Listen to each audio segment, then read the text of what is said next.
ఇప్పుడు నిన్ను శపిస్తున్నాను. వద్దు రాజమాత. శపిస్తున్నాను. ఏ విధంగా నా వంశం నాశనమయ్యిందో ఆ ప్రకారంగానే నీ కళ్ళ ముందే నీ యాదవ వంశం నాశనమవుతుంది. మృగాల మాదిరిగా యాదవ పురుషులందరూ ఒకరినొకరు చంపుకుంటారు.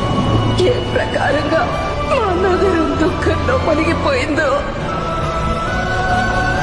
అదే విధంగా మీ నగరము సముద్రంలో మునిగిపోతుంది.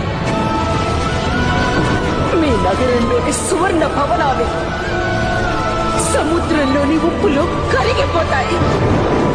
నీవు ఒక అరణ్యంలో ఒంటరిగా అశక్తుడివై ఒట్టిపోయిన పశువు మాదిరిగా ఒక కసాయి వాని చేతిలో హీనంగా బలి కాగలవు.